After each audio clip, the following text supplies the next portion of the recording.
Hello, welcome to another episode of Film Seizure. I am Jeff Arbuckle. Partnering up with me as always, my team of, sure, we'll call you guys Avengers. Chuck Moore. Chuck, how's it going? Good. Real quick, before we get started, does anyone want to get out? I love that scene. And always on my left, Jason Oliver. I want to be a Howling Commando. Can I be Can you be Dum Dum Dugan? Yeah, I know you like Dum Dum Dugan. I love Dum Dum Dugan. Neil McDonough's great casting. He's great. He's great. But we're not. I want a Dum Dum Dugan movie. Yeah. But we are here talking about a couple of my favorite topics, comic books and Captain America. We're not talking about the first Avenger, though, no. Although I think that could be a fun conversation, too. We are here to talk about one of my favorite Marvel movies, Captain America, the Winter Soldier from 2014. And, this movie's kind of, I don't know, predicting some stuff, maybe. Maybe a little bit. Yeah, a little bit. A few different things, kind of. Yeah. The sort of speculative, predictive AI stuff I thought was pretty interesting. Obviously like you got a little bit of Skynet in there. It's not novel in any way, but still like pretty like right on the cusp, but very timely to like sort of the AI surveillance state we're starting to find ourselves in today. And also Nazis hiding in plain sight. Well, that too, yeah. But it also is predicting Dr. Stephen Strange being a problem for somebody in the future. Oh, yeah. They do mention him. Yep. Yeah. There's lots of little, lots and lots of little Easter eggs. Actually, most of my notes are Easter eggs. I was hoping you would get into some of that because there's a lot going on screen, especially in that third act. And I was like, man, there's got to be just like a shit ton of Easter eggs on all those target selections, right? Yeah, there used to be a really cool screenshot of like different like name drops and stuff.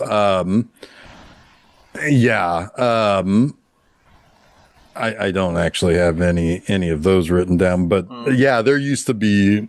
Disappointed. Yeah, well, there's plenty of others that I'm sure it's only a quick dumping of water on the ground away. Right, exactly.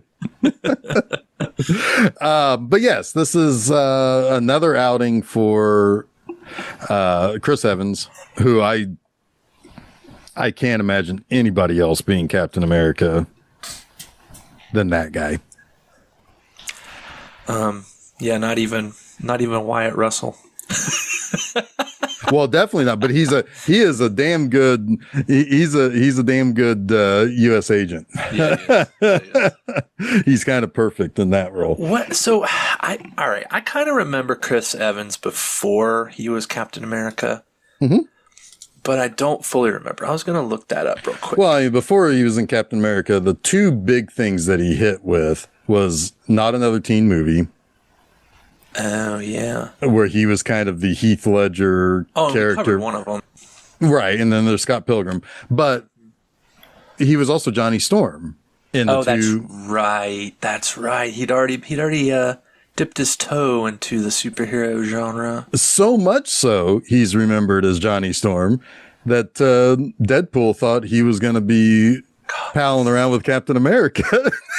That shit is so good. I mean, that movie is just so much fun.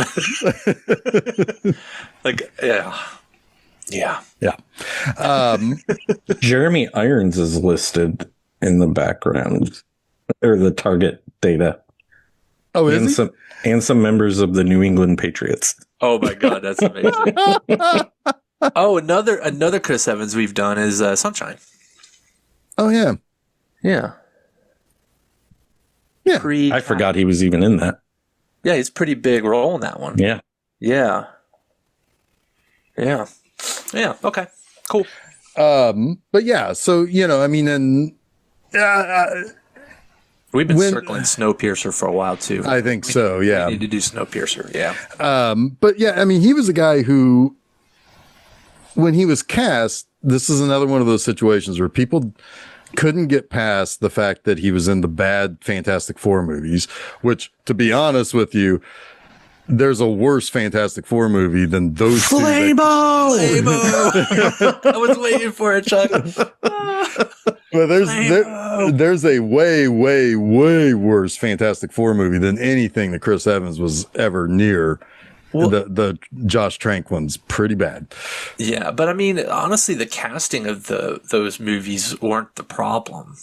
No, it's just that nobody knows how to really translate Fantastic Four that well. Until I would say last year they did it pretty well in terms of setting them in a place where they make sense. Sure. But yeah, he was somebody that I think some people kind of was like, is this really the guy? And it's like, yeah, he's really, I mean, he's going to be a good Cap. And yes, I think, and he is. And yeah, and it turns out that he is.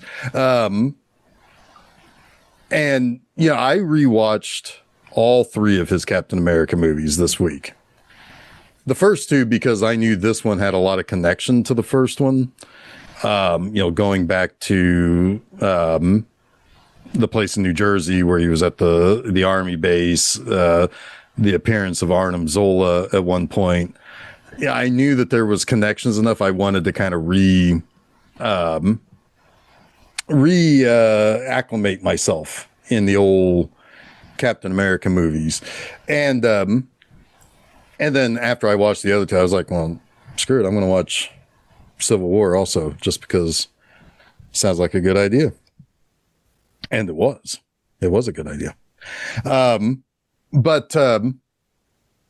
Yeah, I think the 3 Steve Rogers Captain America movies, and I will also say, I know a lot of people don't really like New World Order from last year. It's fine. We're kind of in the age of the Marvel movies where it's really hard for them to be this good anymore.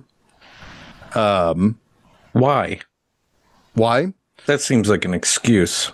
No, I mean, a lot of it is we've moved on now to like legacy and like lower tier characters that it's difficult to make them appealing without doing a little bit more of like the comedy type stuff. I do have an issue with some of the Marvel movies over the last few years not taking themselves as seriously as the older ones did. Like, well, they were really good when they like took a known like formula, like a political thriller, right? Mm-hmm. And then dropped Captain America into it. Right. Or whatever. There's still that opportunity for any character, I think. Maybe there's not as few new genre or whatever to do, but well, I think that every phase has had its good ones and its duds, to be honest. Oh, sure, but phase 2 is pretty good though. Phase 2 is, I didn't really care for Dark World, if I'm being honest. And well, I mean, none of the Thor movies was all right. Yeah. Ant-Man was just all right. It was pretty okay. I mean, I think this one and Guardians of the Galaxy are the clear standouts of Phase 2. I think most people would agree with that as well. In our current phase, well, the phase that just ended, I mean, I honestly think Deadpool, Wolverine, and Thunderbolts are the only standouts. I like Guardians 3 a lot. I didn't. I kind of like the Marvels. Oh, wait, did I see that one? The Marvels? Yeah, you saw the Marvels. Was that the first? No, I didn't. I never saw the Marvels. I saw Captain Marvel. I liked that one. I never saw the Marvels. I thought you saw them. And I thought Quantumania was fun, but it's still kind of like bad. Well, I think the thing is like right now, I think right now, outside of Spider-Man, I think Marvel has a hard time selling their characters that are left. Well, until the X-Men come, hopefully. And that's what I was. That's where I think they're. I mean, I think I probably like Fantastic Four a lot more than you guys did. Yeah. But I mean, Fantastic Four was a little bit easier to sell with it looking a little different and being a little bit of a different type of vibe. Yeah, I agree with that. I the thing I like the most about that is the production design, because it doesn't look homogenized, and that's the problem I have with a lot of the newer phases. Is even the stuff that was weirdo is starting to become homogenized, and I can't tell any of it apart. There's no like artistic expression anymore, right? It's like you could just plug and play any director, copy pasta, and it's all the same teams of production designers and special effects people. It just doesn't feel like they're pushing the creativity, I guess, because I think that you had that with some of the characters, like they each had a different look to the movies. Like the Black Panther movies clearly have like their own vibe, their own look, their own style going on there.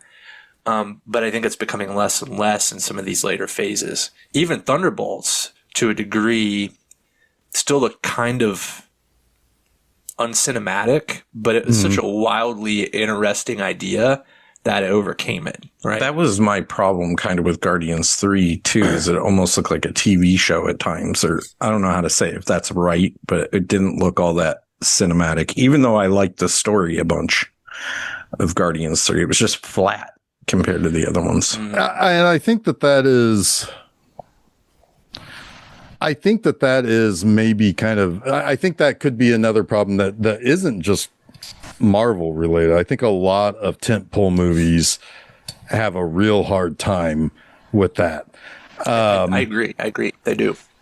I was watching, kind of overcome in different ways. Yeah. I was watching something actually earlier today that made a kind of a good point about the movie F1. One of the Best Picture nominees this year, and how Apple movies all look pristine and clean. They don't look real. They don't look like there's anything. It doesn't look like a lived in world. It looks too perfect. It looks too 4K, I guess is a good way of putting it, right? It's like, there's the idea of what people think 4K means, like these crystal clear images.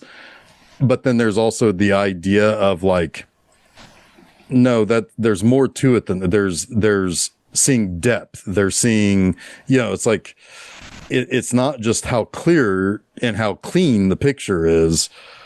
There's something more to that. But like some of these, some places like Apple may want to make everything look really nice and clean and bright, like their stores or something. I don't know.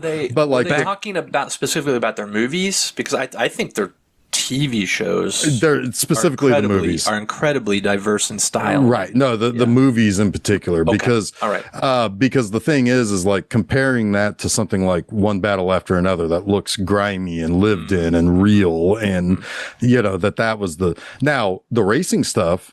And the editing in the racing stuff, top notch. Sure. Yeah.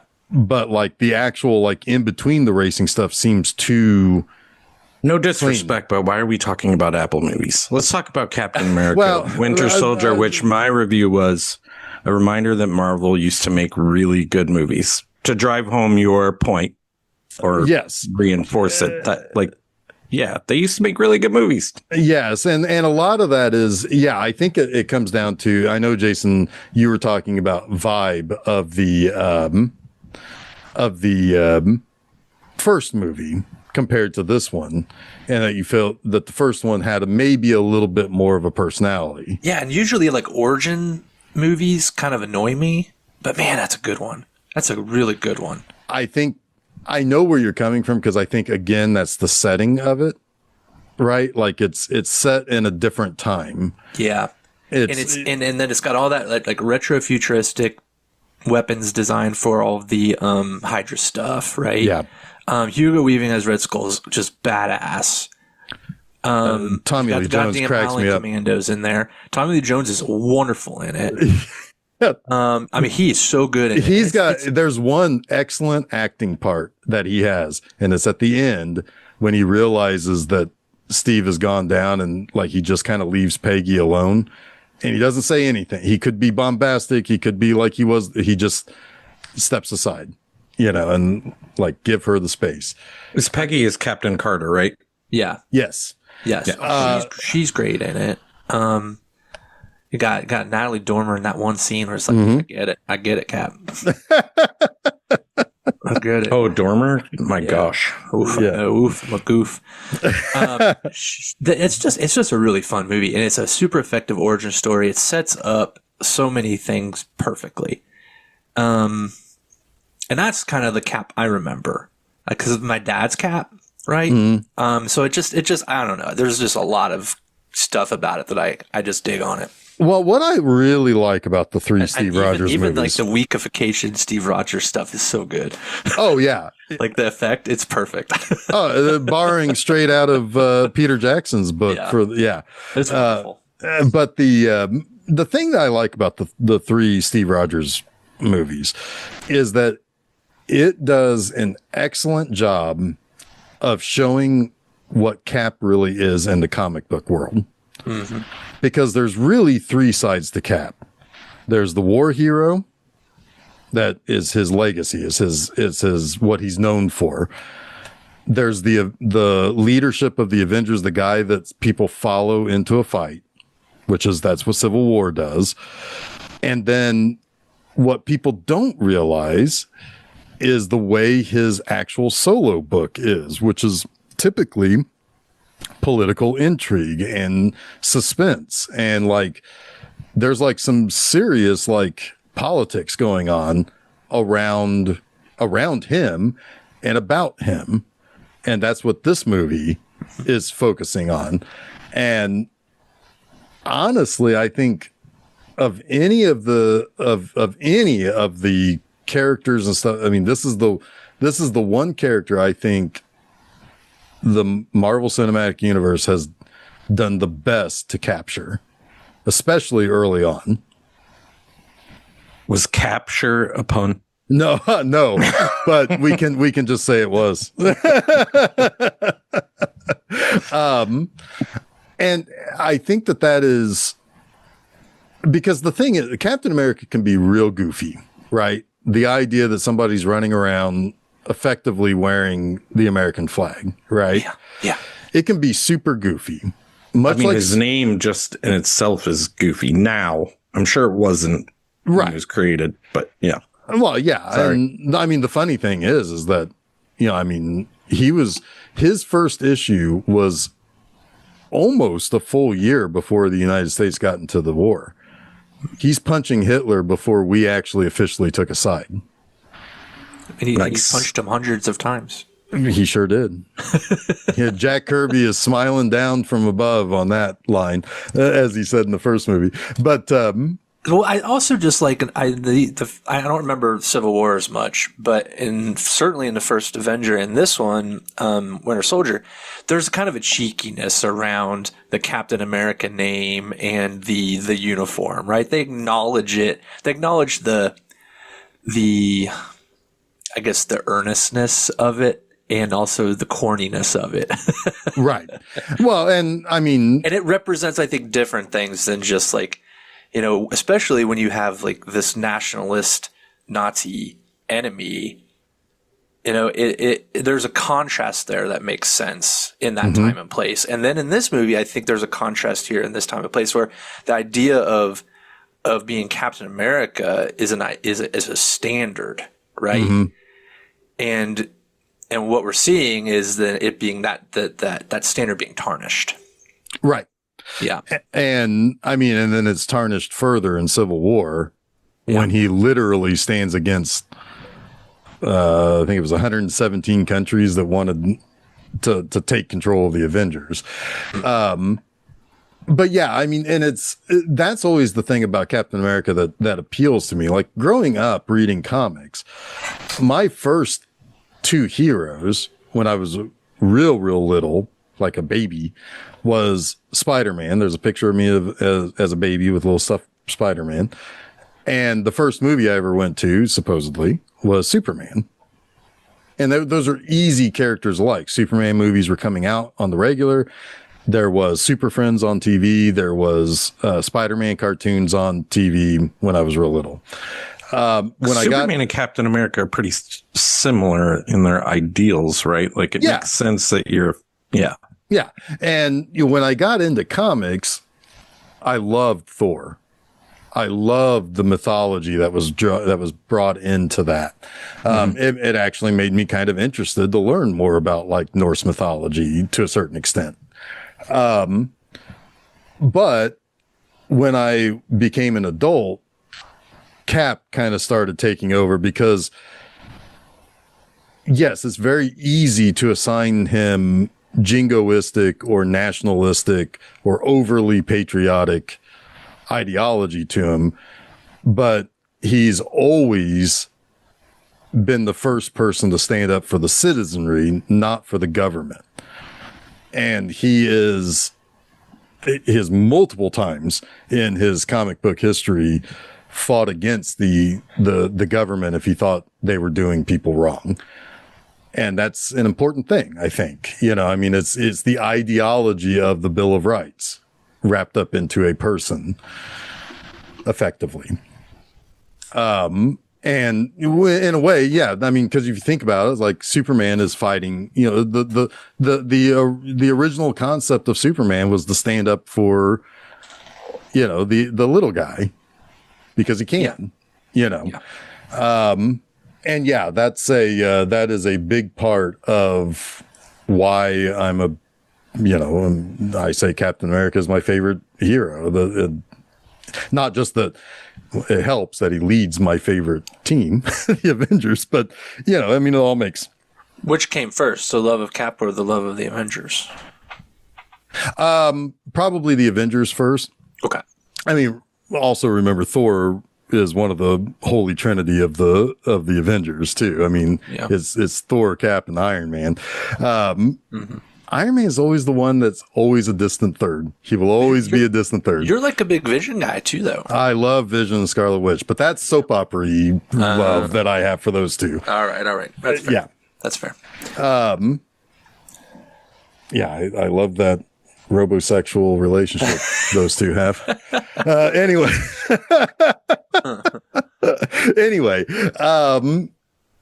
So this movie, I mean, they talk about how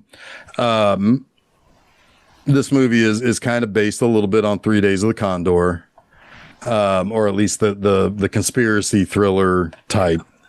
And it is heavily based on a story written at the peak of Captain America comics of the aughts that Ed Brubaker was writing. Ed Brubaker and Steve Epting was on Captain America when they brought Bucky back, which was a huge, huge risk because in Marvel Comics, only 3 people stay dead. Gwen Stacy, Uncle Ben, and Bucky. And they took one of those away. But Ed Brubaker's pretty damn good writer. Was it a Winter Soldier scenario in the comic too? I'm assuming it was. Yes. But yeah. I get a little bit of like a Manchurian Candidate vibe too with Bucky in this. Yeah, a little bit. In the comics, he was an agent of Russia, which is why we have Black Widow in this movie. But they kind of do Manchurian Candidate in the last Captain America, don't they?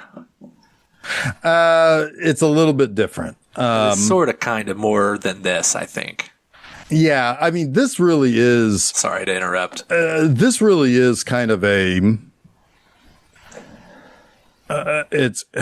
Yeah, I mean, I don't know. No, we don't get it. We don't get hang up on it. But yeah, this... Black Widow was a big part of that Winter Soldier story as well, because yes, I mean, while she was, going through the Red Room, the KGB and the Soviet Union, they were trying to figure out a way to have their own super soldier, and they they come across a unconscious Bucky Barnes, and yeah, I mean, makes sense because like where Bucky would have been in the war and where Russia's coming in, yeah, it kind of makes sense. But it was not a Hydra story. I feel like if there's one thing I can kind of say worked better in the comics of the whole idea is that that difference there. It's like it works best as a relic of the Cold War, considering where Captain America comes from. Makes more sense for it to be a Cold War connection. It kind of feels that way anyway in the movie a little bit. Yeah, and I get that they also want to, like the Hydra is a big deal, and I'll always it's like the war that never ended and the hero that stayed out and never came home kind of shit. I mean, if I had my choice, you would have just thawed him out like every 20 years, and we would have had that like Cold War era Cap movie. Well, you get the sense that they might have kept freezing him. Well, yeah, they definitely did. But I mean, to Jeff's point, like if we had this story in the time that it was written. Oh, gotcha. Would be very interesting. I think that would be. I can just see the aesthetic of it. Right? Yeah, it's almost like a continuation of First Avenger, where you can kind of place Cap in every decade or in every major conflict or something like that. Yeah. Well, and the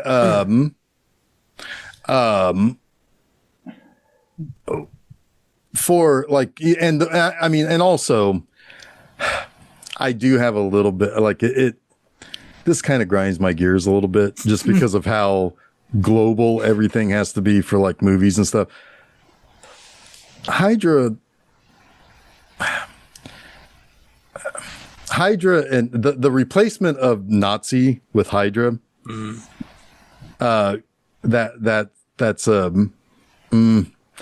yeah, I mean, like they've even rewritten comics for that, like, or at least rewritten backstories to like make the Red Skull more of a Hydra person than a Nazi. And it's like, no, he's a fucking Nazi. Yeah. Just call him what he is. Yeah. And Hydra is lots of former Nazis, but that's what they are. They were actual fucking not. Anyway, I'll let it go. But makes sense in this movie that Hydra is the one that's kind of underneath everything, kind of baking the system into their, into their needs or whatever, right? Because in the modern age, yeah, it would be Hydra. That would be the organization. Still, yeah. So, I mean, basically, the way that the movie effectively starts is, you got to have, Falcon and Captain America meet each other. And I really, really like how concise this is. I mean, there's no need for there to be anything drawn out to where Anthony Mackie's Sam Wilson has to try to figure out who this guy is that keeps passing him while he's on his morning jog. The guy's already famous. There's a fucking museum, like a regular museum wing of the Smithsonian that's dedicated to the guy. Well, he's obviously running super fast. It has to be Captain America. It has to be Steve Rogers. And that, Sam is a soldier too himself. Of course, he's going to know who Captain America is. He might even be inspired by him, but we don't need all of that. Right. I do like how easy they start talking to each other, and you get right away that these two guys are going to like each other. I especially like, I don't know if you guys noticed the things on Cap's list that he hasn't crossed off yet. Yes. Yeah. It was Nirvana, Rocky 2, possibly, and then Trouble Man by Marvin Gaye. But he just wrote that soundtrack that one down, on there. Yet he's gotten to War Games. Yeah, he knows War Games. Well, I have a feeling that's a genre that he's into, you know. Yeah. Do you want to play a game? She totally messes that line up too. Did you know, and I won't read them all. Well, she's Russian, so yeah. There are international variations of that list when you watch the movie. Oh my gosh, what are they? Do you have Okay, I'll read them to you. In the UK, it's the Beatles, Sherlock, Sean Connery, and the 1966 World Cup final. Oh my God, that's so good. Australia is a good one. AC/DC, Steve Irwin, Tim Tams, and Skippy the Bush Kangaroo. Oh my gosh. I'll just read one more. South Korea, Old Boy, the original movie, not the remake. Oh my gosh. And footballer Ji Sung Park. Unbelievable. There's one in Russia and one in France. You can look those up if you want. But oh my gosh, that is so great. Like part of me hates that, but part of me loves that. I mean, for the audience that's watching, like consuming it, it makes sense. For Captain America, it does not. Right, and not at all. To be his list. That's what I'm saying. Yeah. Why? I mean, it's like the globalization thing, right? Yeah. It's like, come on. I mean, is he Captain America or Captain South Korea? Right. It should just be the list that he gets from Samuel but it is people funny. in As America. an Easter egg, that's really good. Yeah. Well, yeah. I mean, it's like, yeah, I get it that, you know, like the love of your life was a British woman, but I don't think he gives two flying fucks about the 1966 World Cup final. No. But yeah, some of those are good. I mean, I agree with many of those. I mean, yes. I mean, these are all the original Old Boy, not the remake. The idea of Captain America watching Old Boy is also really funny. Right. I also like, you know, and I do like that you know, once Natasha comes and picks him up for a mission, I do like that they're going after Batroc. He is such a goofy villain, but so classic for Captain America. He's Batroc the Leaper. He just leaps around and kicks people. It's fucking great. This scene is fucking great for, well, I know you're not quite there yet, but for exhibiting like how good the hand-to-hand combat is going to be. Oh my God. God. This movie. Every fight scene in this movie is just top notch. I can see what's going on. You know, it's like not shot. I can't remember a better hand combat movie. I really can't. Like every fight, I was like, holy shit. John Wick movie, but yeah. Well, still, one of my biggest complaints about action movies of the last 10 years is how close the fights are, to the point where it's like, I can't tell what the fuck is going on. Like, I just can't. And this is like shot in a medium shot. That's probably on purpose so they don't have to choreograph anything. And this movie clearly probably, but it pisses off old people's. Right. Because I'm used to seeing James Bond actually throw a punch from a distance to know what happened, you know, or whatever. Right. This is very much this is a very, very good James Bond type of movie. In a lot of ways. I mean, it's Captain America in a James Bond movie. And that tickles certain parts of my body. Of course it does. But anyway, yeah. So let's Chuck, if you want to talk about that, the mission to this boat. Oh yeah, they have to. What is the name of the boat? The Lemurian Star. Thank you. The Lemurian Star. Lemuria is a Marvel reference too. The Lemuria Star has been taken over by some pirates. I forget what sea they're in, but it's international waters. And Captain America is sent, or Steve Rogers is sent with Natasha Romanoff, and what is that group of people he's with called? Well, you got name. It's the key Rumlow guy is one of them. Rumlow, yeah. The key guy is Rumlow. He is Strike Team, STRIKE. I knew it was like a comic team. Yeah. So they're going to try and rescue some hostages. One of which is a very important guy he's in S.H.I.E.L.D., right? Yeah, that's Jasper Sitwell. He also appeared on the S.H.I.E.L.D. TV show from time to time. And he was also I think he was in one of the Iron Man movies too. I could be I want to say maybe the second one where Natasha first showed up. Was the Shield TV show prior to this or after? No, it was prior. The Shield TV show came along after the first Captain America movie, because there was a couple of times where it threw back to Peggy starting Shield with Dum Dum Dugan. He did appear again, Jason. He was on the Shield TV show?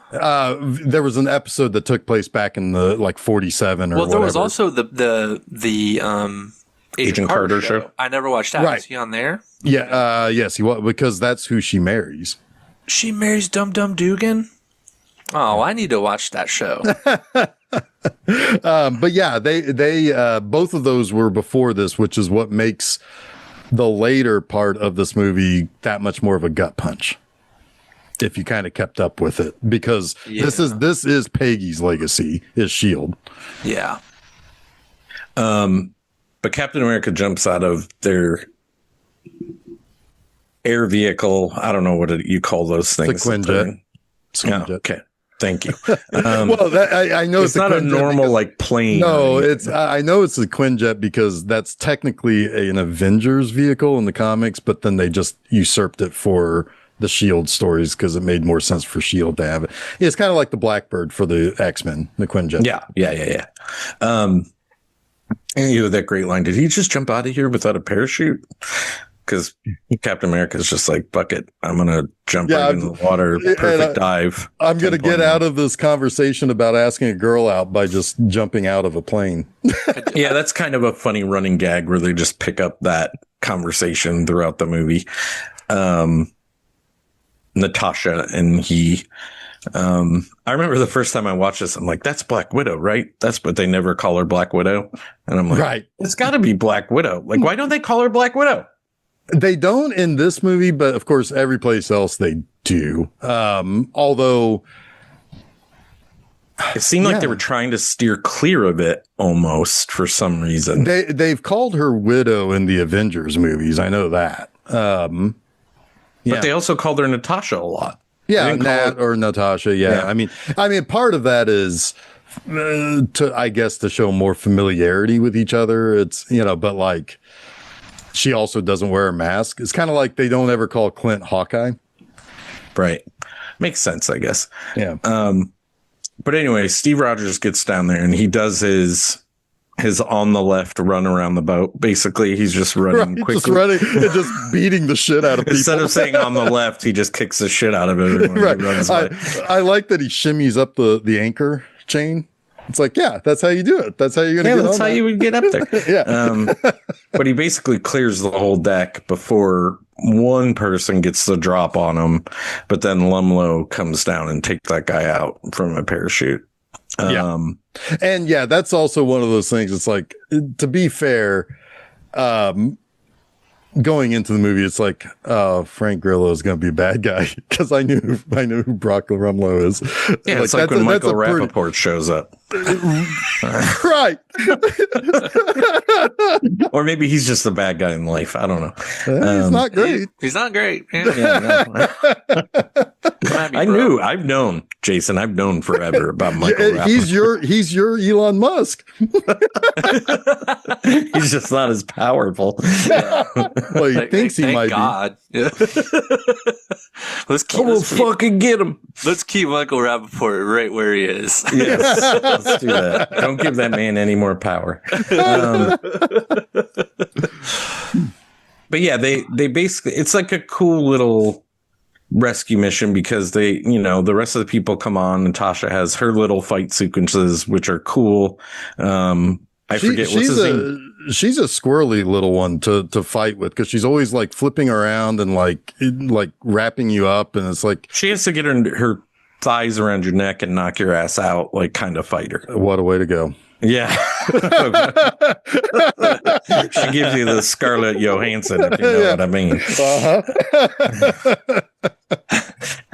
I don't even know what that means. Makes me wonder what, like, if Colin Yost has ever asked for that treatment. Oh, I'm sure. He gives him a red skull.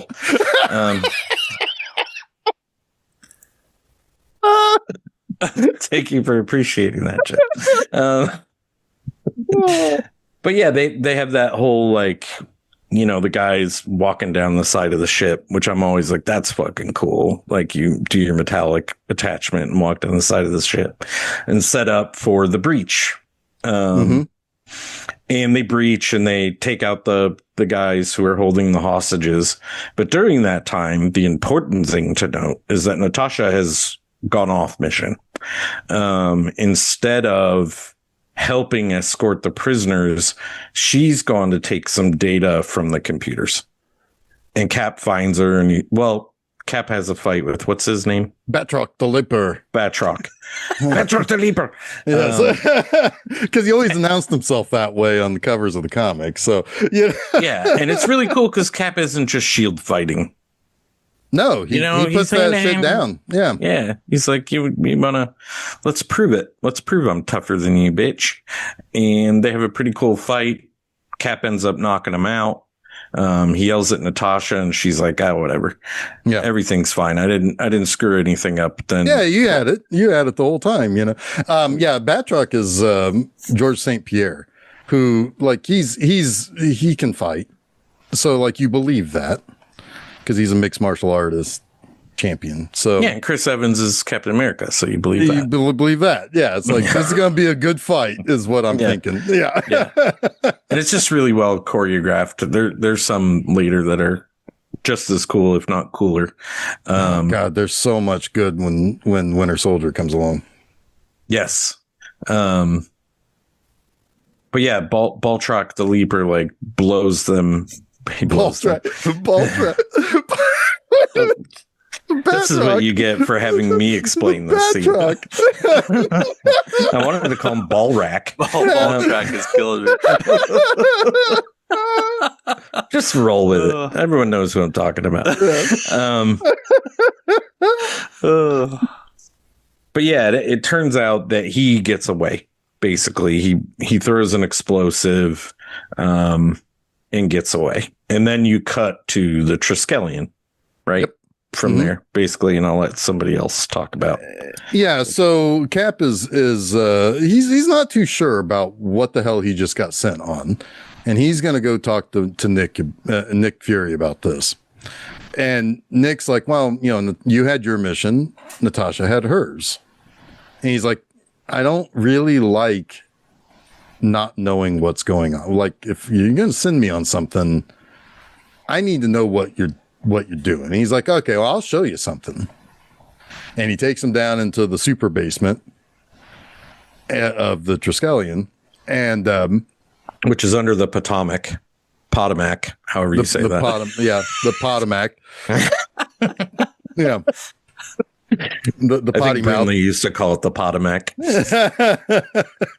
And but in real life, that building is in Cleveland. Potty Mac. Oh, that's a real building. Yes. The Triskelion. Is S.H.I.E.L.D. in there? Yes. Okay. Nick Fury right there. We go talk to him. It's a cool building. Yeah. But anyway, it's way too cool for Cleveland, just saying. Whatever. Shots Cleveland fired. rocks, man. Shots fired. Yeah. But yeah, they go down to the super basement and he's like, take a cast your peepers on these brand new Shield helicarriers. They're giant. They have like a whole bunch of guns, and they have technology that will be able to strike at people before they can do harm. Very James Bond. AI predictive, and it's automatically like immediately you're like, oh, this is the problem of this movie is that ability. Yep. But it's later where we find out the source of that. Right. And like, that's where Cap has the great lines, like because he says, well, you, the greatest generation, should appreciate this price of freedom. Basically, sometimes you got to do things that are, kind of get your hands dirty a little bit. And he says, this isn't freedom. This is fear. It's got a little bit of Minority Report. A little bit there too. A little bit. And it's interesting because there is something appealing about, because these things can also differentiate between targets, right? Just like the Iron Man shit from Iron Man or whatever. But yeah, that part of it is like appealing. but the predictive take them out before they're a problem shit is not. Yeah, that's not justice. Obviously, that's bad. I mean, it'd be really great in hostage situations. Yes, right. But the hostage situation already starts. Yeah, right. Yeah, it's like, both of those scenarios you just mentioned, it's like something has already lit the reasoning behind. You don't have to kill any civilians to take out a threat. Right. Yeah. No, I mean, like,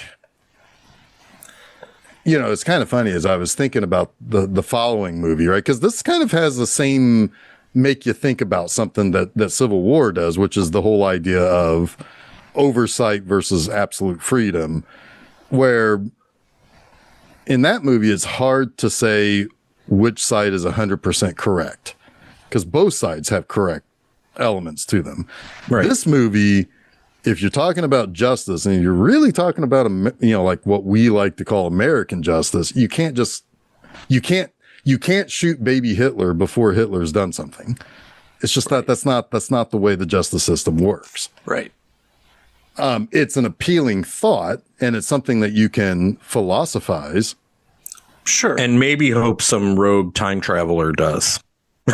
Right, but I don't want to be the one pulling the trigger. Right. Yeah. Well, it's just too much power in any one person's hands. It's never gonna be Uncle good. Ben warned us about this. He did. Exactly. He did. Exactly. Wisest words ever spoken.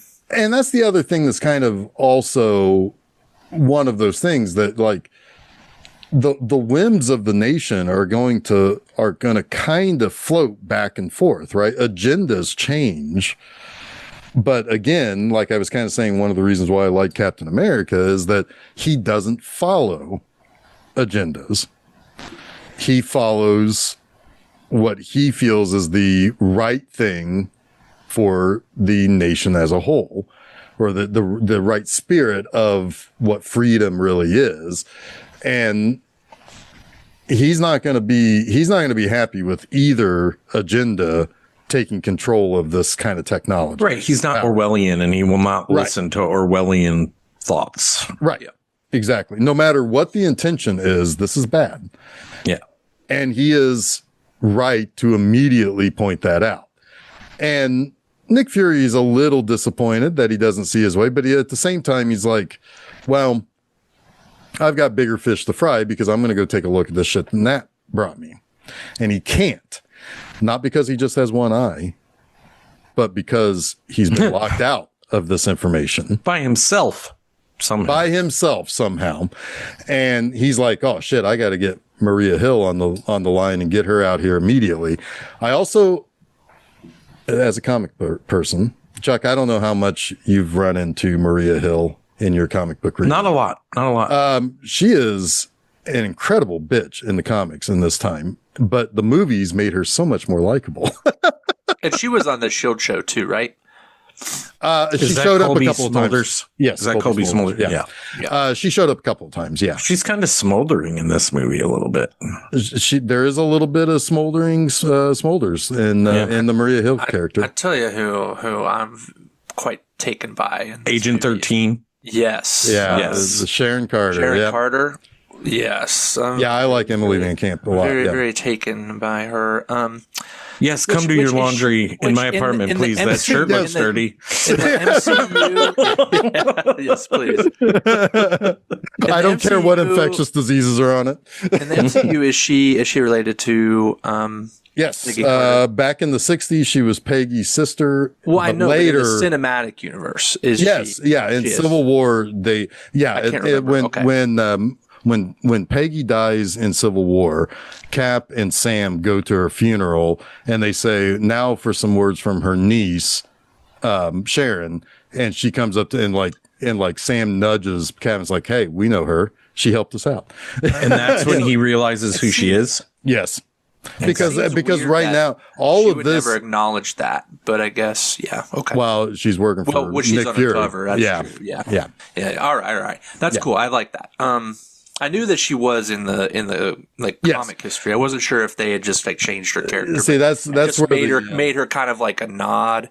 Yeah. Because I haven't seen Civil War in ages. Yeah. I mean, again, comic people know who Agent 13 is like that. You know, so Cool. Comic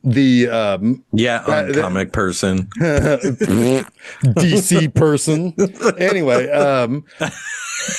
but no, it's that classic sliding it's that classic sliding time scale that Marvel has too. Because like I said, back in the 60s, she was Peggy's sister, younger sister, and then later retconned to be niece and probably great niece now. Yeah, I just read that. I think that's good because she could be Captain America's relative in the movie timeline, right? After he goes back in time, because that's Peggy. He goes back. Well, right? Gonna go back. It is. Which that's my next Easter egg here in just a moment. But, sorry, no. That's good. Or Dum Dum, man. Yeah. Or Dum. Yeah, I'm curious, but that doesn't really matter. Maybe if we have time at the end, we can touch on whether that gets erased. But it's neither here nor there now. Even better, Agent 13 is related to Dum Dum Dugan. Well, related by marriage, sort of. I mean, marriage. Yeah. At one time, she was probably Uncle his daughter, but now Uncle he's Dum-Dum. Uncle Dum Dum. Yeah, Uncle Dum Dum. Yeah. Anyway, that's what my nephews call. I was going to say that's what my kids call Uncle John. John, just kidding, strays. John. Yeah, just kidding, John. John Get catching strays get him a bowler hat for Christmas. They call you Uncle Homie. Uncle Homie. That sounds exactly right. what John would want to be called. Yes. Yeah. So anyway, so the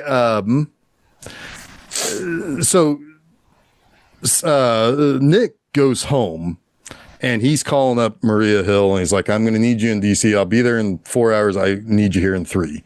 This is my favorite scene in the movie right here. This is some good stuff here. Favorite action scene. Yes. Yeah. Also, meanwhile, Cap goes and sees his own Smithsonian thing. And that's where you kind of know that, like, yeah, Peggy married somebody, but she never really stopped thinking about Cap. I mean, because he does see her in between briefly too. And she's on death's bed, basically. Yeah. That's coming up here too. And so, but anyway, it was my bad. No, it's after he goes and sees the Smithsonian thing. Okay. But yeah, it's all this. This is all this afternoon, basically. Yeah. Because it's like, Nick gets attacked. And Chuck, if you want to talk about this, since you like the action of this scene. Yeah, Nick gets attacked by the DC police, but the DC police are not in the area, according to his car, Nick Fury's AI car. Apparently, I'm missing something here, but anyway. Both these guys are nodding and like have their dog eyes flying out of their faces right now. Little Tex Avery action. Yeah. Anyway, yes. That's the look I'm getting. Anyway. Well, yes. Anyway, you are to keep telling yourself that, Chuck. Yes, I'm very sexy when I tell stories. Got my ball rack out. Anyway, they're leaping around. My ball rack I can't even know what I'm talking about. So Nick's car is very, very, very, very bulletproof.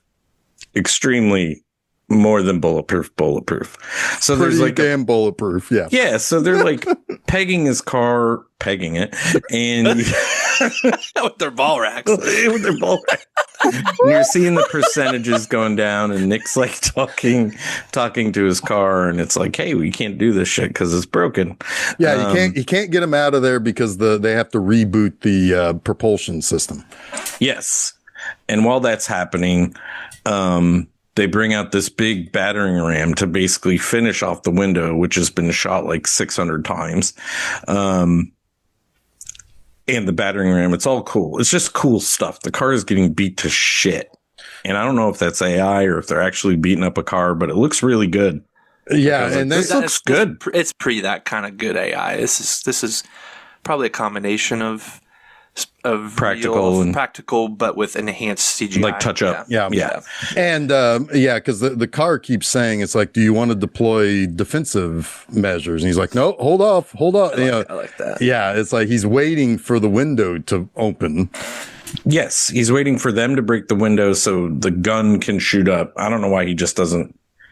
That's more for the audience than anyone, because he could be waiting with the gun, right? But he's like, we have to do it at the exact same time. If he waits for the gun, they're going to leave. He's not going to get anybody.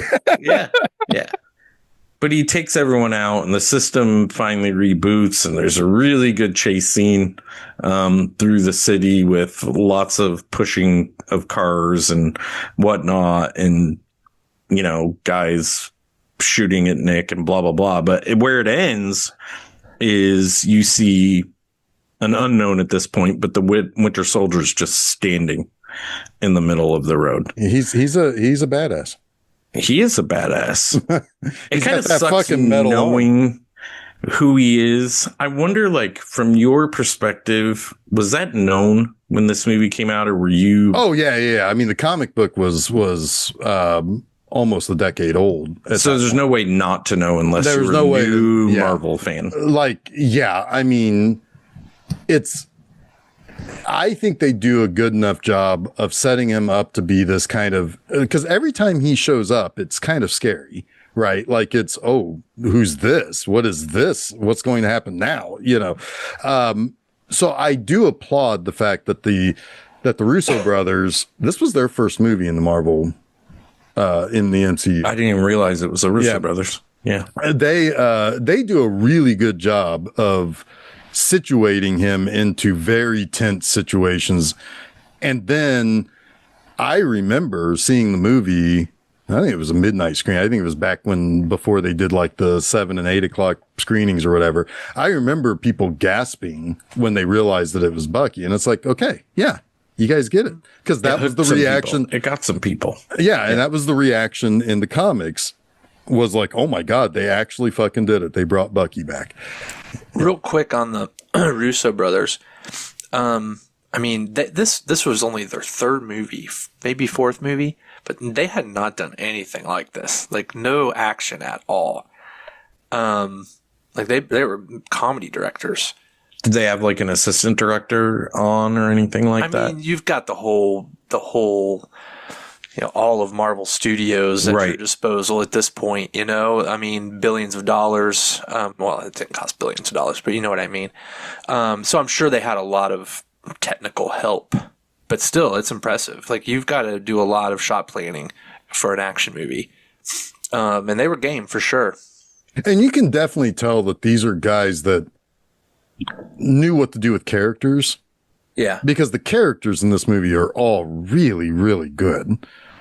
I'm sure they have really good consultants on these two for character, but I'm not taking anything away I'm from just the saying, directors. Well, you have great department heads is what you have. Right. Yeah. Great choreographers, and you have the best of the best, storyboarders. I mean, that's what I kind of mean when you have these Marvel movies. They're more films by committee than there's a lot of experts. Yeah. Well, what I'm just talking about is like the direction of I believe all of these characters have a relationship with one another. Like, it is very well scripted. This was Christopher Marcus and Stephen McFeely. I think they did multiple Captain America movies, but they did all three of the first three. Yeah, so including some of the Avengers ones too. Yeah. Oh, cool. But like you're not spending extra time being reminded that Steve and Nat have known each other for years now at this point, multiple and you don't really need to.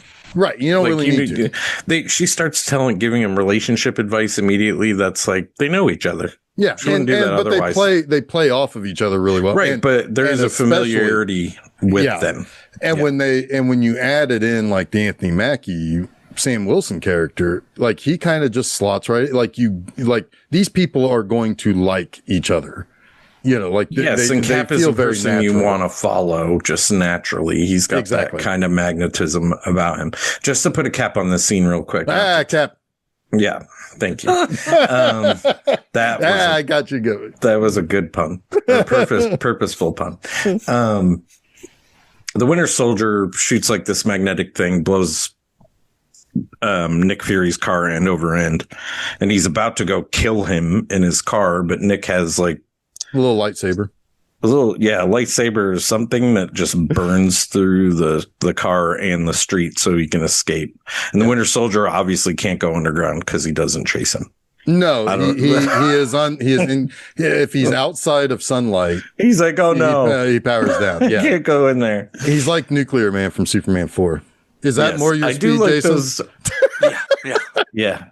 I do like those little escapes that are like, he's probably still just 7 feet away. Like, why are you? He's just like, right down there. Why do you give up? Maybe he probably broke his leg when he fell. Like, I know. Get him. Like he's looking at that and he's like, oh god, it's like it probably stinks down there. I don't want to go down there. Maybe he was afraid his arm would rust or something. Maybe, yeah. He's like, oh man, it's like they probably like people flush alligators down there all the time. You know. Oh yeah. Baby alligators turn into big monster alligators. Yeah. That's a DC thing. Especially it's totally a DC thing. Yes, especially in Cleveland. Yes.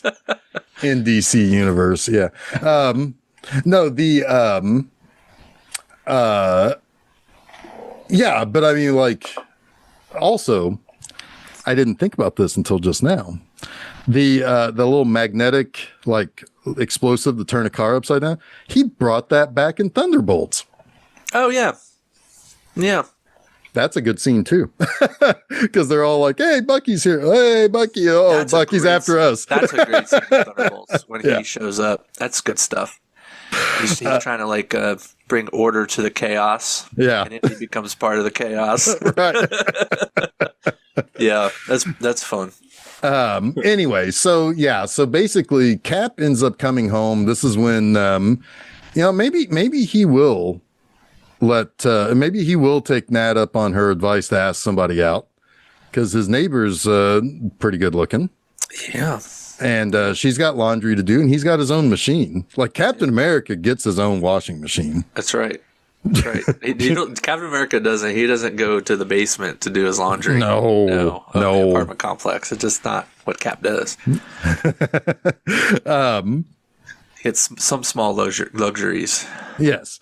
And so he's like, hey, you can use mine. It's like, well, what does it cost in there? It's like, a cup of coffee. He's like, she's like, I'm loaded up with diseases. I can't, I can't do that. You know, contaminate your washing machine. He's like, I'm Captain. But I can't contaminate the public one in the basement.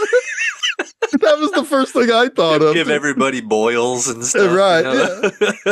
At least Captain America has like the, he has the, you best do all of your laundry on hot. Yeah, exactly. But yeah, Cap's got the metabolism. He can shake off those boils. That's true. He can't even get drunk. He can't even get drunk. So anyway, she says, hey, you left your stereo on. He's like, oh, I did? Okay, cool. And so he's like, I'm just going to go in through the window because I don't do that shit. Yeah. Steel trap. Shit on. Yeah. That mind of Steve's is a steel trap. He ain't leaving shit on. Nope. But here's my next little Easter egg. The song that's playing when he goes into his apartment is, let's see, it's, what exactly is it called? It's going to be a long, long time, I think is the name of that song. It's been a long, long time. That is the song at the end of Endgame that he goes back and dances with Peggy to and ends that movie. So it's kind of their song. Yeah. Okay. But Nick is there and he's like, hey, there's ears everywhere. We got problems. Don't trust anybody. I got shot. Exactly how it played out. Yes. He typed it too. Like he typed it. I got shot. And I'm shot. Yeah. And so Cap, this is when he realizes that his neighbor is not a nurse. She's packing heat. in more ways than one. Oh, damn. Yeah. Well, her laundry's on hot cycle down in the basement. So, there's that too. Just packing ball racks. Oh, no. And he sees that there's a guy on the roof over there. So he's going to go chase after him. And he tries to whip his shield at him. And no, that guy catches it like a fucking champ. Whipping his shield around. That's what Cap does. He's the star-spangled man with a plan. And that plan is to whip that shield right at your face. Anyway, so and he's like, uh-oh, this guy has got good reflexes. When he uses his metal arm, that shield's coming back at me real fast. And he gets away by just jumping off the building. And then, utterly disappears. So maybe that time he went underground. It's like, maybe this time I have to go underground. Mm. Yeah. But Nick is in a real bad way. And between Maria and Nat and Cap, they basically witness him die. Now, again, if you know anything about Nick Fury, you know that shit is not real. It's either going to be a fucking robot body or he's got something up his sleeve. He's coming back. Yeah. Because he's Nick Fury. I mean, come on. Nick Fury has died many times. His headstone is awesome in this, by the way. Yep. There's an Easter egg for your ass. Oh, yeah. Yeah. Yeah, the Path of the Righteous Man. Yep. Yeah.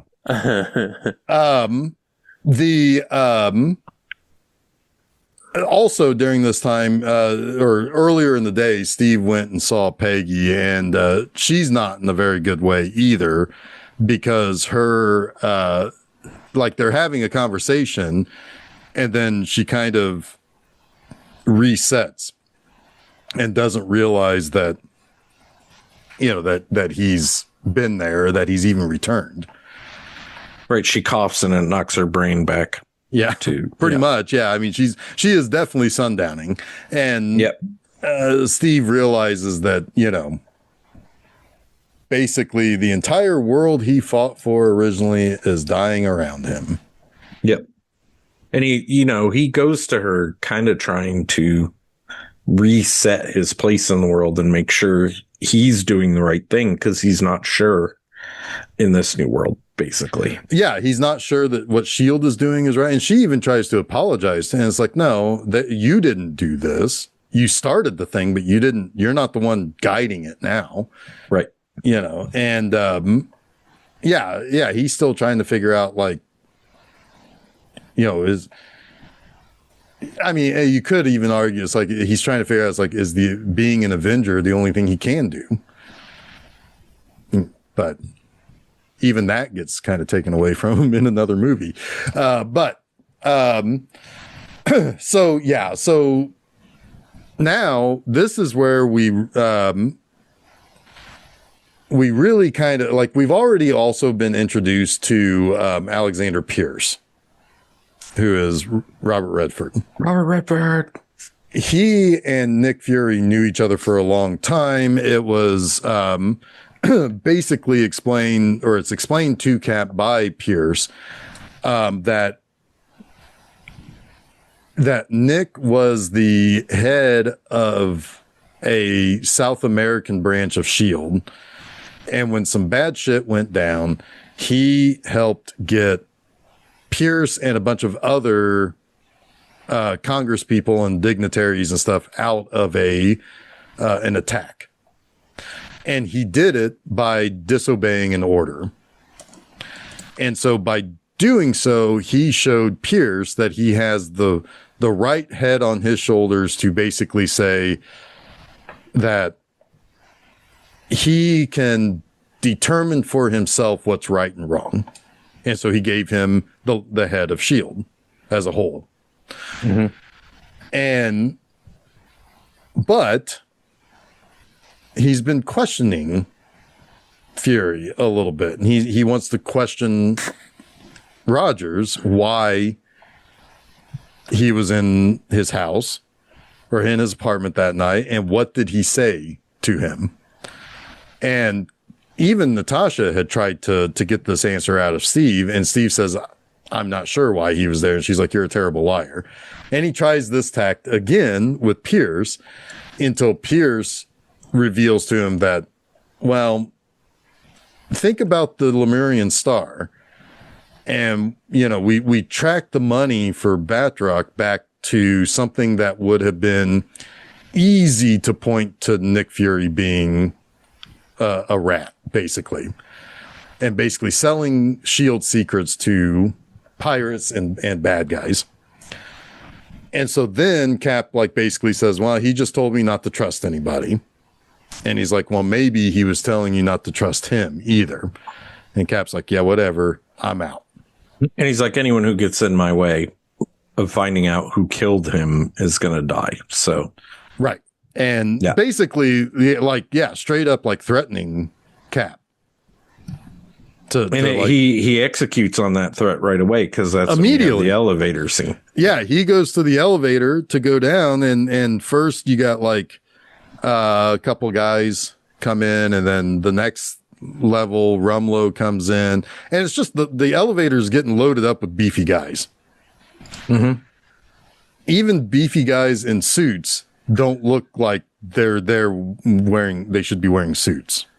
Like, these guys are like real bad dudes. Like they're like, Cap knows what's going on here, and he especially knows when he sees one guy has a little bead of sweat coming down his forehead, and he's like, so before this gets started, anybody want to get off? And then it's time to beat the shit out of everybody in the elevator. No, another good off. Well, I got a ball rack for you then. Right. Oh, balls get racked for sure. Yeah. This is another good fight scene. I mean, close quarters, 1 against like 12. There's some good shit going on in this movie. Yeah. And Cap has to jump out of the elevator at the end to get out of it. Yeah, because he knows that he breaks he causes the elevator to fall, and then like every floor there's like S.H.I.E.L.D. agents with guns like coming. So he's like, "Yep, I gotta bust through the window." So he uses that vibranium shield, and he uses it a lot to land on too. Yes, he does. That and car doors. That and car doors. Yep. Yep. Was it on the boat where he covers up a grenade with it? Or was that in Civil War that I'm thinking about? It's on the boat. He hits the grenade across the room, I think. It must be in Civil War then, because there's a grenade that gets rolled over to him, and he puts his shield on and goes, bump. It just like, yeah, he didn't do that in this one. Yeah, okay. Yeah. It was in Civil War.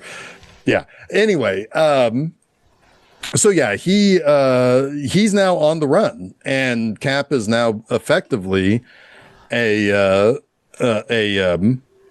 fugitive, and he's got to go back to the hospital where Nick was to retrieve the little thumb drive thing that Nick gave him that Natasha had on the boat. It's really awesome because he put it behind a bunch of pack of gum, and he goes back and all the gum's gone, and then he hears a bubble pop behind him, and it's Natasha. Right.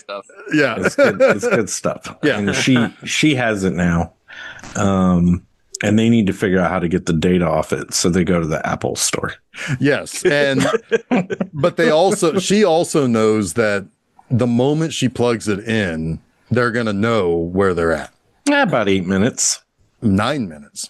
Ooh. Oh, yeah. 9 or 8, whatever it is. It's a little bit more than 8. That's 8 seconds. Never mind. She could ride a bull for 9 minutes. I'm betting. She probably could. Yeah. Yeah. I think she probably could. I mean, she rides. She's got strong thighs. Yes. And thong shies. Yeah. Strong thighs. Yeah. I bet they could rack some balls. Well, I mean, yeah, she definitely rides several Hydra agents for a lot longer than 8 seconds. When she has to start fighting them all as Jenny Agutter, and they're like, "Oh, please stop." Right. Jenny Agutter. Yeah. So yeah, Jenny Agutter is one of the council people that kind of runs Shield. Oh, that's her. Yeah. I didn't even realize it. So yeah, so like Pierce is like reporting to, the people, and they're like, well, we're going to keep the whole super algorithm thing going. So you can keep doing what you're doing. Shield's going to be A-okay. Yeah, because Nickett has to stop it. Right. And Pierce is like, all right, I'm gonna kill off about 20 million people. Yeah, he turns around and goes, hey. at the camera. Yeah. It's working. Yeah. So basically, they do figure out through the Apple store that they got to go back to the base that Captain America trained at before he got the serum. And this is a clever way to really make this a sequel, right? Because it kind of ties back to it's the last laugh that Hydra has for Cap, right? Like we're gonna get the last laugh on you. The start of the last laugh. Well, yeah, but I mean, but like they've already like taken over the thing his girlfriend started. They are, they've killed his current mentor. This is just kind of when we realize that, I guess, right? Like right. Zola, what's it? Yeah, Arnim Zola. Yeah, because they go down in the bunker and they see all the photos on the wall, and then Black Widow. She even say she started Shield. Mm-hmm. And he's like, why do they need a secret elevator in their secret bunker? If you're in a secret bunker, why do you need a Hydra elevator? Yeah. Yeah. Well, and then on top of that, Cap knew that was not a good bunker because it's a munitions bunker, but it's too close to the barracks. And that's how he knew that's the building that their answers are in. Yeah. Yeah. Because if it explodes, it's going to kill a lot of your guys. Yeah. So you keep the munitions far away from the bunkers.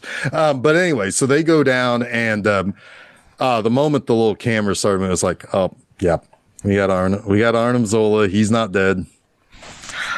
Toby Jones is a good Arnim Zola. Yeah, he is. I like him. Toby Jones is a good actor. Yeah. He's really good in the first one, too. Everything about these Captain America movies, as far as casting and everything, I think have been great. Toby Jones, you like him? Toby Jones was a good Alfred Hitchcock. I liked his Alfred Hitchcock better than Anthony Hopkins' Alfred Hitchcock. I didn't see either of those movies. Yeah, they're pretty good. Yeah? Yeah. Okay. What about his ball rack? His ball rack's about to get missiles. It's kind of like a Hitchcock. I can't endorse one or the other, but yeah, it's like a Hitchcock. Yep. Alfred Ballrack. So basically, you just see that in profile. Sorry. No. Just dangling. The pit and the pendulum. Yeah. But basically it's you kind of knew, like rewatching all, both of these movies kind of back to back. It was clear to see when Tommy Lee Jones went to go talk to Arnim Zola in the first movie. Oh, they're going to paperclip the shit out of this guy. Well, that's what they did at the end of World War II. They took in all the Nazi scientists. Yep. Yeah. And that's what Zola explains. It's like, oh yeah, I mean, I was part of Project, basically I was part of Project Paperclip. I was able to keep Hydra alive well beyond what that crazy guy Schmidt had going on as the Red Skull, which shows that Zola is more of the thinking type. It's like he knows how to perpetuate the ideology. The guy who's all about the muscle and the might makes right is going to fail every time. But this guy, he's an AI that's predicting every decade and bringing out the Winter Soldier every time somebody's a problem. And now they have the grand scale version of that ready to take out all of the problems all at once. Yep. Yeah. And basically, This is unstoppable at this point. And he's even happy to sacrifice himself in this moment because his algorithm carries on. Yes. And it's the algorithm that he created to power the weapons. Yes. His algorithm. Yep. So he's like, I've just been keeping you here, so now we're gonna blow you up. Yeah. So yeah, good and luck. Have fun. Don't die. Pretty much. Or die. And they Or don't. die. Die, but Time they to die. they don't. Dr. Cap. Yes. He was in Indiana Jones, right?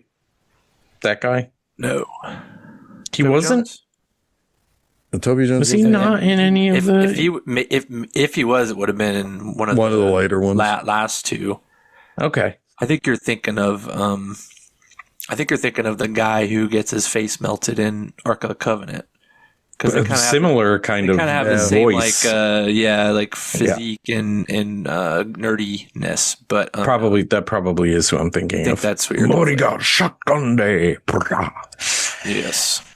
So basically they get out and so they're basically they know what they have to stop now. But the problem is everyone they know is trying to kill them now, except for one guy.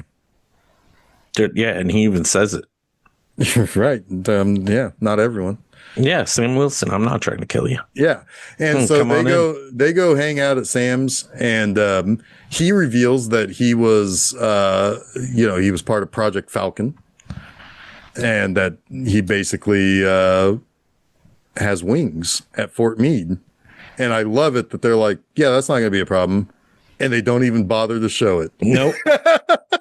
They could have spent another 20 minutes of screen time. I was going to say, like 30 years from now, they're going to make that like the movie about the guys who stole the plans for the Death Star. Right. Right. Yeah. Well, I love the fact that he lists all these things that he thinks is like impossible, and Black Widow just shrugs. She's like, whatever. Yeah. Easy enough. Yeah. Yeah. And then sure enough, they got to go and get Jasper Sitwell, who is the only guy that they know would have some sort of idea of what was on the Lemurian star. And he's talking to Gary Shandling. Gary Shandling. Yeah. Yes. He's returned. Yes. I think he was in Iron Man 2. Yeah. I thought he was. He'd shown up before. Yeah. Yeah. And now Jasper Sitwell in the comics is kind of an interesting character because he's a zombie in the comics, but he's fiercely loyal to S.H.I.E.L.D., which is really kind of interesting because like even Alexander Pierce is a loyal S.H.I.E.L.D. character. It's kind of strange how they kind of twisted some of this, but these are these are characters from like the Nick Fury. Maybe a way to fool like loyal comic book fans. Yeah. That wouldn't be too pissed off that they changed the characters. Yeah. I mean, yeah, it's Jasper Sitwell is hardly. I mean, he's kind of an interesting character, and he's a good character to show up in but it's like, his changes didn't sit well with me, but that's all right. Oh God.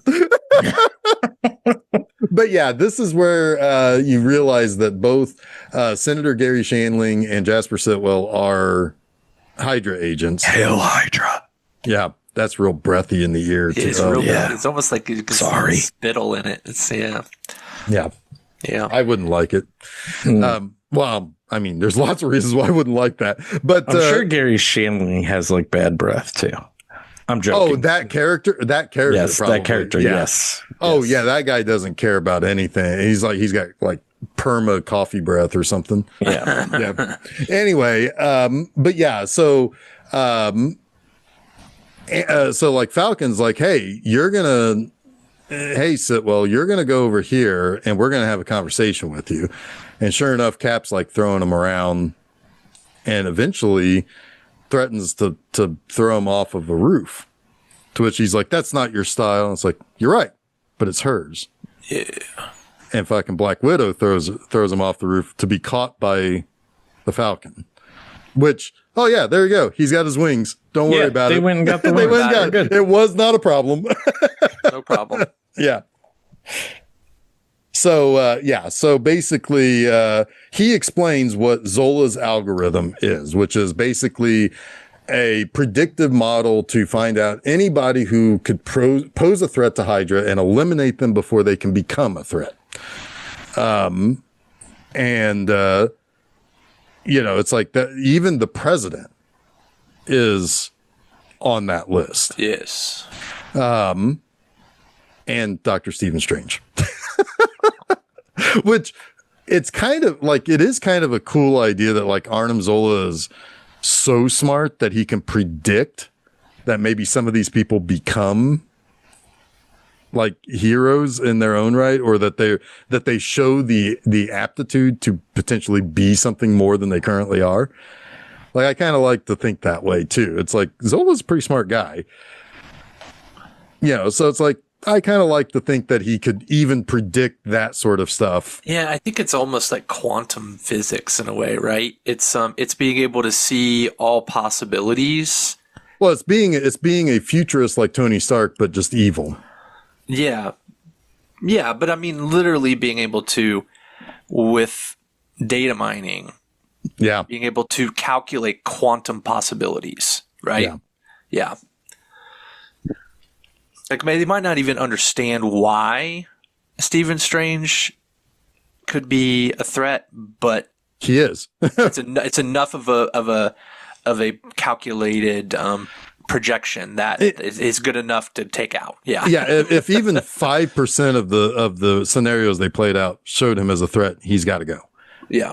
Yeah. Yeah. It's a neat idea. It's a very comic booky idea. Sure. Yeah. For sure. But it doesn't. James Bond as well. Yeah. Absolutely. But at the same time, it's like no extra time needed to explain that. It's just, we're going right at it. Don't even bother with the sci-fi explanation. Yeah. Just drop the name and everybody go, Stephen Strange. We know that. We know that guy. Remember Barry? Yeah. I think, if I remember correctly, when they pull back and they show the big map and they have like some of the names, I think Matt Murdock is on that. There's got to be a bunch of people on that. Yeah. I think Matt Murdock was one of them. Somebody has the list someplace. Sure, there's like the Patriots is a funny one. Yeah, it is funny.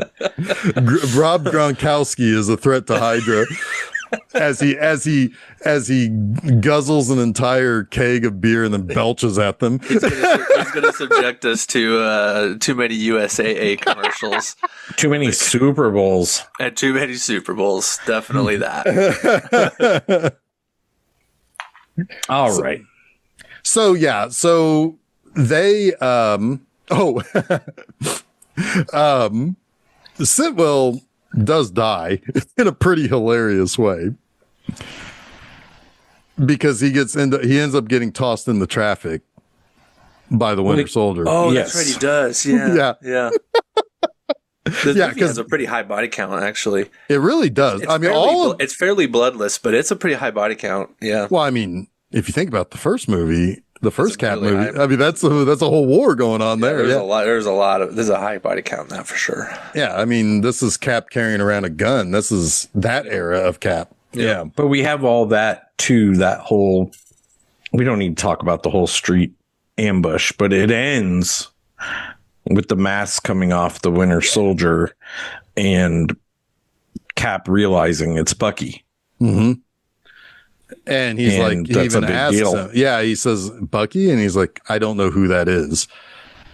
And but it also, but going forward, Bucky does start to realize it before his brain is erased again. Right. By Pierce. Yeah. Yeah. Oh, and in that scene, one of the technicians is Ed Brubaker.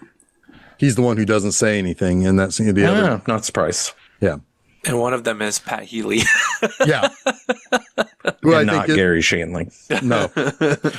But yeah, it's there's also in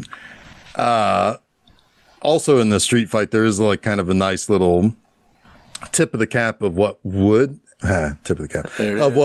happen to Bucky once he kind of gets right, because you see him with the shield at one point, kind of like in a kind of Captain America pose, because in the comics at the time, or not at this time, but a little bit before this movie came out, he was the regular Captain America, and Steve Rogers was operating as a more of a spy than Captain America. So yeah, so that was a nice little nod to the people like me. It's like, I know what that means. He's going to be Cap someday. But then after this, we find out something none of us knew was going to happen. And that's that Nick Fury is still alive. Right. Didn't see that coming at all. And Nick Fury's like, you got to put these motherboards with the other motherboards. He's a bad motherboard. Yeah, these are bad motherboards. You got to put these. Pull out the one that says bad motherboard on it. It says bad motherboard. That's right. Yeah, that's right. That's my bad motherboard. But it's basically it's the targeting system that they need to overwrite with their own thing. And they have to do it to all three because they triangulate. Yes, if one is not right, it's not going to work. Right. So they got to get all three. Because one can still kill like 5 million people instead of 20 or whatever. Yes. Yeah. Which, it raises the stakes by one. Yeah. Yeah. Yeah. Yeah. And sorry, I was being silly. Yes. But so this is where, like the big showdown at the Triskelion kind of takes place. It's like you've got they're going to launch the helicarriers. It's going to be a big thing. The council's coming, and you've got Maria, Falcon, and Cap basically taking over the a portion of the base so that they can get to the ships. And Cap does his big announcement telling everyone that Pierce is a jackass and that, I know some of the other people here are Hydra, but those of you that aren't, we could use your help, and that, Yeah, and if you want to know who the bad guys are, they're the ones shooting at you. That's about as accurate. He's not wrong about that. No. If they're shooting at you, beat them up, man. You're right. They're the bad guys. Which does, again, this is Cap being Cap. He rallies the people who are loyal to S.H.I.E.L.D. to his side to the point that they sacrifice themselves for it. Which is, that's just Cap doing his thing, being inspirational. Go sacrifice yourself. Right. I'm going to try. He's a regular Charlie Manson, that Captain America. Right. I'm gonna sacrifice myself, but unlike some of you fools, I'm gonna survive. Yes. It's my name on the poster, not yours. Yeah. But that's cool. Yeah. Do it for your country. And they're like, all right, Cap said so. But yeah, they there's some really good stuff here too, because you don't know who's who. This is truly like they're not marked in any way, shape, or form. You just know that if you see strike team, they're bad. Yes. And so when Rumlow shows up, or what's the other guy that Jack Rollins is the character. He's another character that's just a loyal S.H.I.E.L.D. agent, but Callan Mulvey is the other guy that's always with Rumlow. But they're always in that same suit. Right. They're it's like, they're always wearing black. But there's also other guys that you don't know who they are. Right. And you don't know whose side they're on. Because there's that really good scene where Rumlow tells the guy to launch the helicarriers, and he's not wanting to. And then Sharon gets involved, which then it's like, you don't know who's around you. And sure enough, everybody's starting to draw guns on each. And that's a good tense scene. It's like a 50-50 split of people who have guns. Kind of. Right? Yeah. Yeah. Yeah. And the engineers who are they're on the good side. Yeah. They're largely just a bunch of dorks. They're not Hydra dorks. They're just normal dorks. Yeah. Yeah. The Hydra dork got missiled in New Jersey. Yeah. Everybody else are tough guy dork Hydra guys. Lots of tough guy dorks. Yeah. Hydra dorks. Horks. I was trying to think of one. I don't know if I like that one. I don't either, but it sounds gross, and Hydra's gross. Yeah. Yeah. Sure. Anyway, also this movie also did have a pretty big effect on the Agents of S.H.I.E.L.D. TV show, of course, because they had to all of a sudden change gears after this movie came out that, oh yeah, Hydra took it. So this movie came out like a few weeks before its season finale. Surely they were in communication. No, they were, because by the season finale, it was revealed that, bad news. Yeah. So did that show become like rooting out Hydra from It became Agents of Hydra for a few episodes. Oh, that's fun. At the start of the new season. Yeah. Oh, that's kind of fun. I like that. But yeah, and so yeah, they were on the run too. So yeah, that was good stuff. Anyway, so the Caps gets on one, or like the Falcon gets on one, changes out the motherboard. Cap gets over to one, changes out a motherboard, and he gets to the third one, and Bucky's waiting for him. And like earlier, Cap and Sam have a good set of lines where it's like, he may not give you a chance not to fight him. Mm-hmm. Because like Steve's, you may have to end him. Right. Basically. Yeah. He's like, it's like Sam kind of like counsels people. So he's kind of good at like kind of explaining this in a straightforward, but he's kind of a soft way. Yeah. It's like literally. Yeah. He's really good at like saying like, you do know that you may not have a chance, and I know that's a problem, but we need to confront this now, basically. Right. And Cap stands pretty firm that it's like, I'm not gonna, it's like, I'm not going to fight Bucky. I don't want to kill him. And if I can get away with it, I'm not going to fight him. Yeah, basically he says he will recognize me. Yeah, he will. That's his hard line in the sand. Yeah. He when he goes and steals the suit, and Stan Lee's worried he's going to get fired. Oh, that's good stuff. I love Stan Lee in these movies. Mm-hmm. So getting fired. Oh man. Yeah, because Cap even shows up in his World War II duds. So it's like this extra memorberries for Bucky. Yep. But yeah, and so yeah, this is a pretty brutal fight because like Bucky shoots him like 3 or 4 times. Like it's not going well for Cap. Yeah, it really drives home the fact that Captain America, for all of his super strength and healing, he's still pretty vulnerable. Yeah. He can heal faster, if you can injure him, it's not good for him. If you bleed, we can kill it. Yes. Yeah. What are you? He can, he can heal faster than most, but yeah, you pump enough lead into him. Yeah. He's another dead soldier. But he does kind of knock the Winter Soldier out and get the third tracking thing in victory. But he's been shot and wounded. And the third targeting thing makes all 3 ships target each other. Yeah, and he tells Maria to go ahead and fire. Don't worry about him. Fire. Don't wait for me. And instead of leaving the ship, he goes and tries to lift the steel girder that is on Bucky off of him, which he eventually gets off of him. But Bucky's still like, we're going to fucking fight. Like, I don't know you.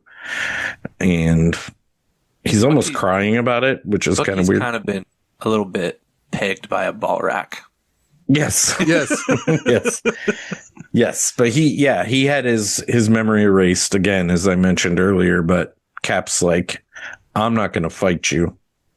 I'm just going to bash your fucking brain. No.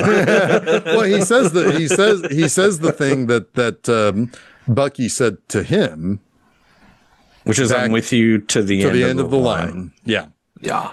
And Roy Orbison was there too. I was just about to say the Traveling Wilburys started singing, and Cap ends up falling into the water. This is actually really cool. Like Cap is unconscious basically because Bucky hit him 4 times with his adamantium fist or whatever it is.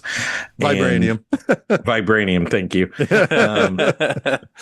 And then he jumps I mean, you don't know it's him, but you know it's him. And you see the little hand come through the water. And then the next thing you know, he's dragging him out. Yeah. Yeah. And I'm guessing, at least to the best of my recollection, because Bucky walks away here. Captain America goes to find him in the next movie. Yes, but there's a post-credit scene where Bucky goes to the Smithsonian and reads up on his own past. Oh, I didn't stick around. That was all the way at the end. Disney Plus doesn't do a good job of letting you get to the very end of the movie. No, you have to exit and wait. Yeah, you have to constantly go back into the movie, but or into the little window. But he goes to the Smithsonian and reads about Cap and himself, because there is a part about him at the Smithsonian being the only Howling Commando to lose his life. Yeah.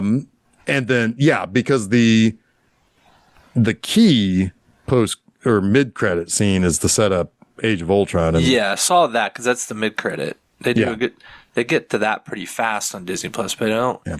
They don't. Just to say, I assume we're going to talk about this, but pin it, like, I guess, because it's kind of inconsequential, but it's cool.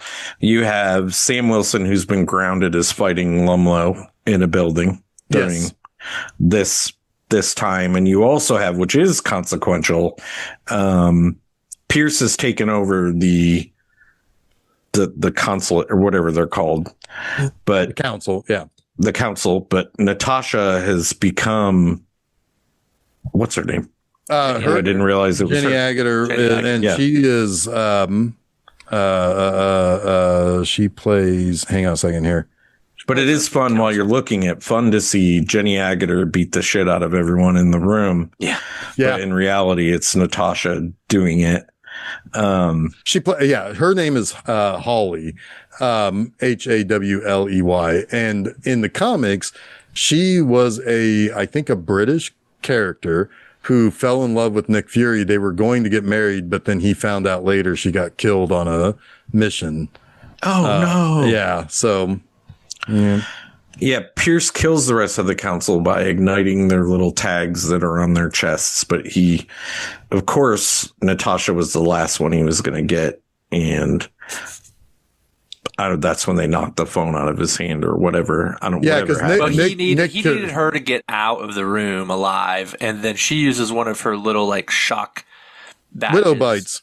Yeah. Shock to take out herself and the thing. Yeah, and which allows the bomb. Nick Fury to shoot Pierce. Right. Yeah. Yes, and Nick Fury also revealed that you may have taken out my retina scan, but I've got a fucked up mangled eye that still got scanned, and so I'm going to use that to override the whole thing. And basically, the other thing that Natasha has done, she's spilled all of the secrets of S.H.I.E.L.D. and Hydra. And herself, which, that's a big thing that's in Age of Ultron, talking about the red on her ledger being so high, basically. She's got a lot of blood on her hands, and it makes people not really trust her that much. And he even tries to warn her. It's like, you're about to ruin yourself if you release all this. And she does stop for a moment, but fuck you, Hydra. So basically they shoot the three helicarriers shoot themselves down. One of the helicarriers basically lands on the spot where Sam and Rumlow are fighting, which fucks him up, which turns him into Crossbones in the next movie. And then he gets blown up by Scarlet Witch. But anyway, and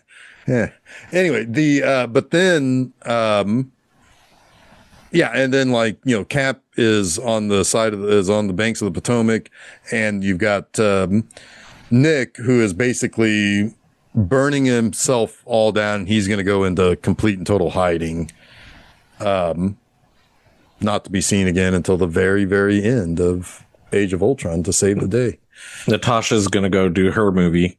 Because that in the timeline, I think that's when it hit. I think that's when it happens. And then the next, I don't know, is Age of Ultron between now and Cap 3? Yes. Yes, so that mission is on hold because of Age of Ultron, but that they talk about the mission that they're going to go on to find Bucky, which happens in Civil War, right? Yeah. But but Avengers business does get in the way because, it's when they're tracking down Rumlow to like basically put him away, that they end up causing the accident, which leads to the whole quagmire that is Civil War. Because when he blows himself up, that Scarlet Witch contains, and she lifts up into the air, she accidentally throws him into a building, which kills a bunch of people in the building. A bunch of Wakandians, which is the problem. She's always killing a bunch of people, that Scarlet Witch. Yeah, but damn it, if she's just not like super Jeff loves genocidal people. I do love a good looking witchy person. Yeah. Kind of witchy woman killed all of the mutants. They came back. They're fine. They're all back. Hell, some that have died have even been reborn, Chuck. So everything's fine. Well, I mean, Krakoa fixed everything. Yeah, pretty much. Anyway, so that's the mid-credit scene, which is Baron von Strucker fucking around with people in Sokovia, and he has tested it out on a bunch of people. Most of them died, but he's created two. I mean, really, technically, they're mutants. But he's created two superpowered people, the twins, which are Scarlet Witch and Quicksilver. They missed an golden opportunity, though, because Baron von Strucker says that this is the age of miracles. He should have said marvels, because that's really what the whole goddamn universe since 1961 has been called. Is the age of marvels was the start of the Marvel universe. Yeah, how did they screw that one up? I don't know. I would have been like, actually, there was probably a conversation about that, and they didn't. I hope so. On the nose, it maybe. Who cares? Should have on the nose. Yeah, who cares? It's the good consultant wasn't around that day.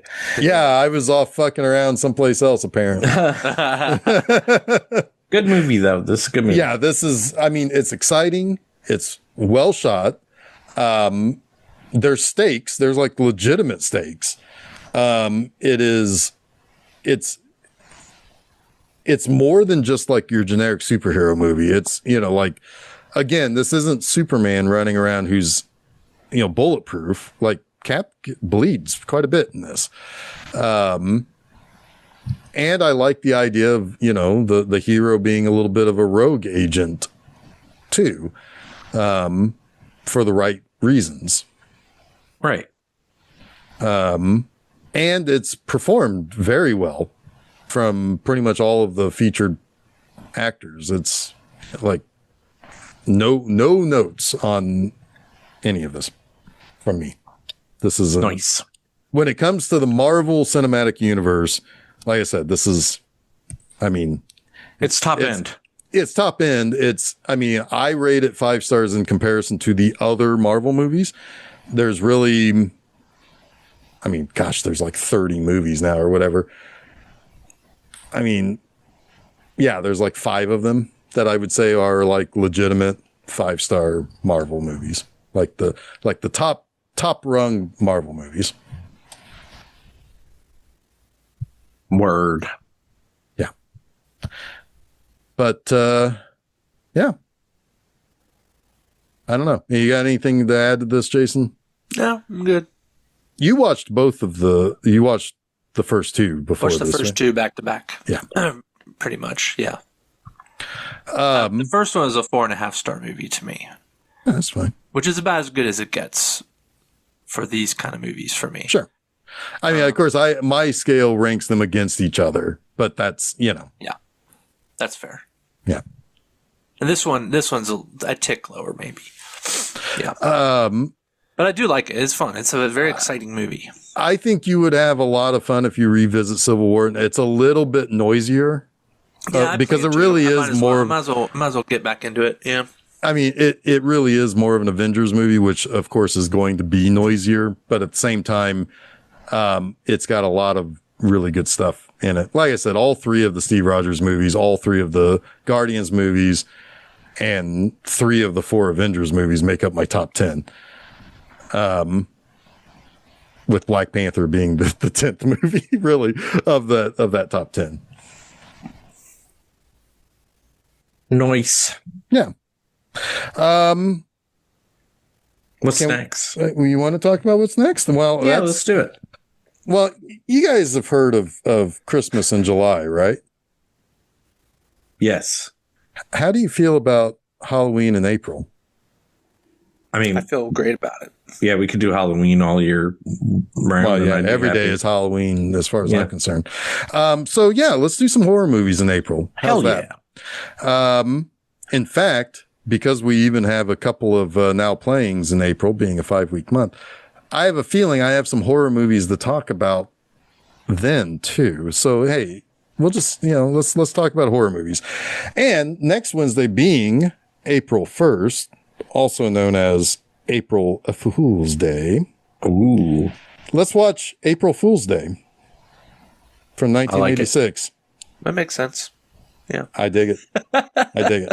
I want to bring a little bit of classic slasher back to the that's in our DNA here at Film Seizure. That's probably one of the first slashers I watched, honestly. I mean, I remember my brothers digging it. And I know I've seen it a few times, but yeah. And you know what? It just seems to be right for the day that we're releasing the episode on. Yeah, but when the episode comes out, it should be a different movie, and then we should laugh. April Fools, gotcha, fuckers. Yeah. All right. Well, we're so good to our listeners. We're too good to our listeners sometimes, I think. You filthy animals out there listening to us. Anyway, so that will be this upcoming Wednesday, April 1st, April Fool's Day. That's the day on the calendar and the movie that's on the calendar. Nice. Yeah, I like it too. So go over to filmseizure.com. That's where you can find all the episodes. That's where you can find where you can listen to us on various podcast sites and where you can follow us on social media. This upcoming Monday, also at filmseizure.com, Monster Mondays, I was a teenage werewolf. And I'm also talking about the movie I was a teenager. Okay. Yeah, you're probably hairy enough to be one. I was. Michael Landon. In kind of a bad boy role at a time early in his career. It's a fun B movie. Pretty classic. Started the whole I was a teenage something or another. Yeah, I've seen that one. I remember Teenage it being Caveman fun. is one. Yep, that's with the guy who's in Superman 3. He's the teenage caveman. The bad guy in Superman 3. Not Richard Pryor. He's not a bad guy. No, he's not really. Anyway. Anyway. Oh God, I can't. I'll think of it long after. Anyway, this upcoming Friday at my website bmovieanima.com. Let's talk about more AI with Afraid. It's a bad movie. Oof. Yeah. Anyway, could have been good. Was bad. Yeah. Anyway, so that's what's going on there. In the meantime, I think I'm just gonna get on out of here. My name is Jeff Arbuckle. My name is Chuck Moore. My name is Jason Oliver, and you have been listening to Film Seizure.